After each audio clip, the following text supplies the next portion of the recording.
Now we can see a new world coming into view. A world in which there is the very real prospect of a new world order.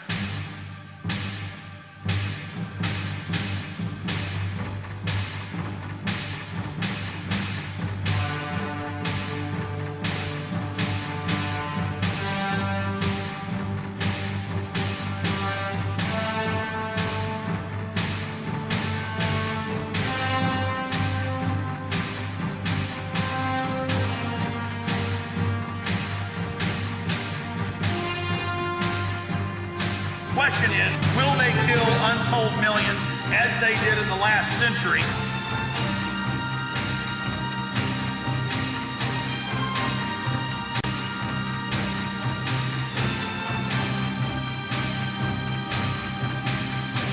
It is not the elite cockroaches that determine that. It is you.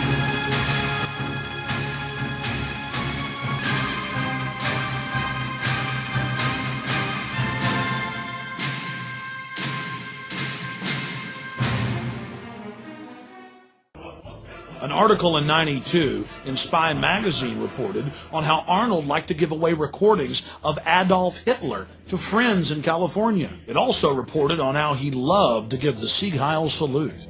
Former Mr. Universe Rick Wayne went public and talked about how Arnold loved to call black people the N-word and said they couldn't run or do anything, and how he went on to say that blacks were basically worthless to society.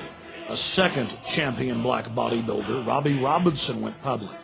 And in his testimony, he talked about a public event in front of thousands of people where Arnold in 1978 began screaming, "Down with the N-words, down with the blacks, subhuman, you people can't run the country." It goes on, but the mainstream media ignores it. Arnold's barbaric treatment of women is legendary, and he's publicly apologized for it. The reason this is so important is it shows a total lack of control. He's a wild man. More important is his love of domination. He loves to degrade underlings. Arnold has never challenged a 2001 Premiere magazine article where he reportedly makes unattractive members on set get on their knees and call themselves ugly dogs. He reportedly revels in humiliating people until they cry.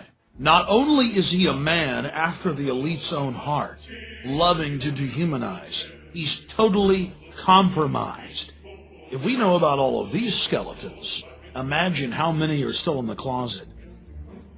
In a sit-down interview Arnold gave We magazine, he talked about drug use and sex orgies. The elite just loves that. Total control over their puppet. Then there's all the publicly available gay porn. That's right. In gay porno mags, Arnold's done some spreads. But on top of it, there's the private collections of people like Robert Mapplethorpe, who was a pioneer in hardcore homosexual pornography. One of the biggest problems in Arnold's portfolio of horrors is his admitted use of anabolic steroids. Anabolic steroids, especially heavy use, can permanently change one's psychological makeup. He's also been a poster child for steroid use that has been a ravage on the youth of America. But being a bad role model is nothing compared to the psychological effects that include mania, roid rage, extreme aggression, delusions of grandeur. This is what testosterone and its derivatives cause. It's in the medical handbooks. So let's look at this again.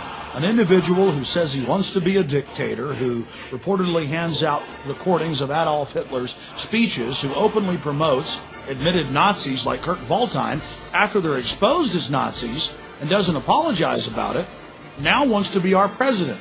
And he's taken a drug that can permanently alter the chemistry of the brain, making you domineering and aggressive and delusional. We're talking about Arnold Schwarzenegger being positioned to be president of the United States, in control of all of our military forces. Think about this compromised individual. In control of our B-2 bombers, our nuclear submarines, our nuclear missiles, our Air Force, our Army, our Navy, everything.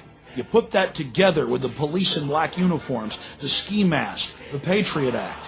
It's a nightmare. And we have the very same elite that tried to bring Hitler to power, now pushing Schwarzenegger. It's up to you, America. You better research these facts for yourself and take action to defend our republic from enemies foreign and domestic. In the battle for our liberties and freedoms and our children's future, it's going to be reality, not illusion, that's going to save this country.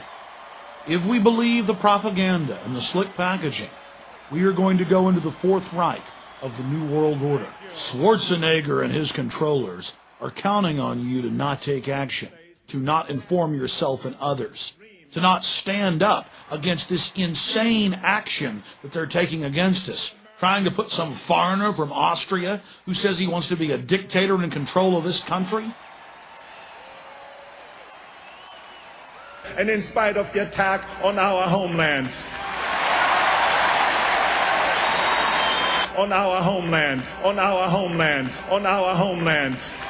Schwarzenegger has the nerve to call America his homeland.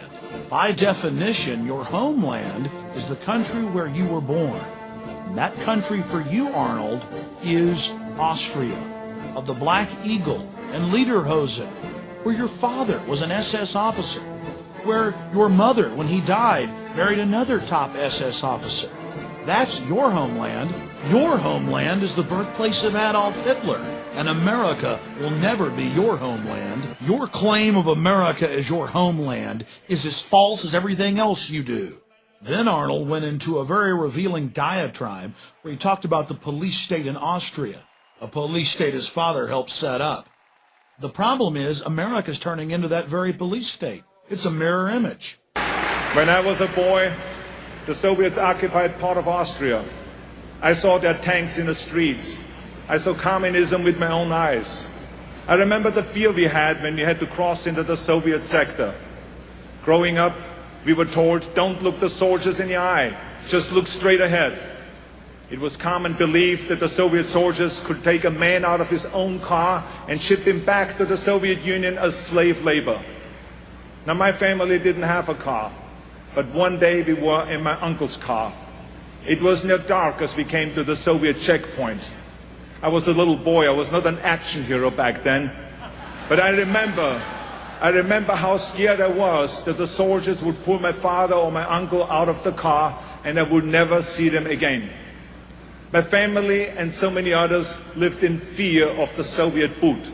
Well, Arnold, now America imprisons more people than any other country on the face of the earth. And American children grow up in the high-tech police state that your masters have built.